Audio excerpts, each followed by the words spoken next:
நாங்கள் வந்து இதை 1.5-2 வருஷமாக எங்களுடைய தலைவர் சொல்லிட்டு வர்றாரு. 100% தமிழக மக்களுடைய நம்பிக்கை எங்கள் தலைவர்கிட்ட இருக்குது. 100% தமிழக மக்கள் எங்களை நம்புகிறாங்க. 100% இது வந்து எப்பயும் 70 வருடத்தில் இல்லாத ஒரு தேர்தல்னு நாங்கள் வந்து 2 வருஷமாக சொல்லிட்டு வரோம். நீங்கள் யாருக்கும் அது வந்து நம்பிக்கை இல்லை. ஏன்னா நாங்கள் உள்ளேருந்து மக்களுடைய நம்பிக்கையை கட்சியிலேருந்து பார்க்குறோம். மக்களுடைய நம்பிக்கை கட்சியில் ஒரு தொண்டனாக நான் பார்க்குறப்போ கண்டிப்பாக மக்கள் எவ்வளோ தூரம் எங்களுடைய தலைவரை நேசிக்கிறாங்கன்ற என்னால் பார்க்க முடியும். அதை உணர்ந்து நாங்கள் ஒவ்வொரு நாளும் சொன்னோம். நாங்கள் சொன்ன விஷயத்தை இன்று மக்கள் நிறைவேற்றி காட்டியிருக்காங்க. இந்த எலெக்ஷன் மூலமாக நிறைவேற்றி காட்டியிருக்காங்க. கண்டிப்பாக எங்கள் தலைவர் சொன்னார் ஒயிட் பேப்பர் பப்ளிஷ் பண்ணுவோன்னு. ஒவ்வொரு டிபார்ட்மெண்ட்லையும் என்ன இருக்குது, என்ன நிலைமை இருக்குது. ஏன்னா இந்த ஒவ்வொரு டிபார்ட்மெண்ட்டும் பல வருடங்களாக 50 வருடங்களாக கொள்ளையடிக்கப்பட்டு லூட்டை பண்ணிவிட்டு மோசமான நிலையில் இருக்குது.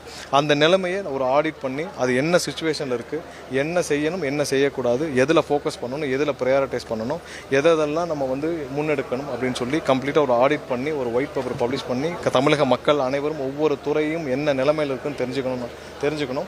அது எங்கள் தலைவர் இன்றைக்கி சொன்னார். ஒவ்வொரு துறையும் என்ன நிலைமையில் இருக்குன்னு நம்ம தமிழக மக்களுக்கு தெரிவித்துக்கிட்டு எதில் ப்ரையாரிட்டைஸ் பண்ணணும், எதில் முன்னுரிமை கொடுக்கணும், எதில் நாங்கள் வேலை பார்க்கணும், அந்த கட்டமைப்பை வலுப்படுத்துறதுக்கு ஒவ்வொரு துறையும் வலுப்படுத்துறதுக்கு என்னென்ன ஃபோக்கஸ் பண்ணணும்னு சொல்லி கண்டிப்பாக 100% எந்தவித லஞ்ச லாவணியம் இல்லாமல் எங்கள் தலைவர் என்னென்னலாம் சொன்னாரோ அதை 100% நிறைவேற்ற நாங்கள் அனைவரும் ஒவ்வொரு நாளும் ஒவ்வொரு நொடியும் ஒவ்வொரு நிமிடமும் பாடுபடுவோம்.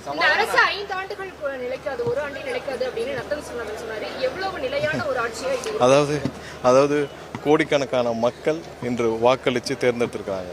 அவர்களுக்கெல்லாம் வந்து மக்களை பற்றியும் தெரியாது. நீங்கள் சொன்ன அந்த நபர்களுக்கு மக்களை பற்றியும் தெரியாது, மக்கள் என்ன நிலைமையில் இருக்கிறாங்கன்னு தெரியாது, மக்களுடைய எதிர்பார்ப்பும் தெரியாது. இன்றைக்கி 100% மக்கள் எங்களுடைய தலைவரை நம்புகிறார். நாங்கள் மக்களை நம்புகிறோம். எங்களுக்கு வேறு எந்த எதிர்பார்ப்பும் கிடையாது. நாங்கள்லாம் சாதாரண மனிதர்கள். எங்களுடைய தலைவர் உட்பட, எங்கள் தலைவரை தான் சொன்னார், தலைவர் உட்பட அனைவரும் சாதாரண மனிதர்கள். நாங்கள் கண்டிப்பாக மக்களுக்காக பாடுபடுவோம். எங்களுக்கு இந்த ஆட்சி அதிகாரம் இதில் வர்ற ஒரு அதிகாரம்லாம் இல்லை. மக்களுக்காக ஒரு சேவை செய்யும் ஒரு சேவகனாக அனைவரும் இன்று பொறுப்பெடுத்துக்கிறோம்.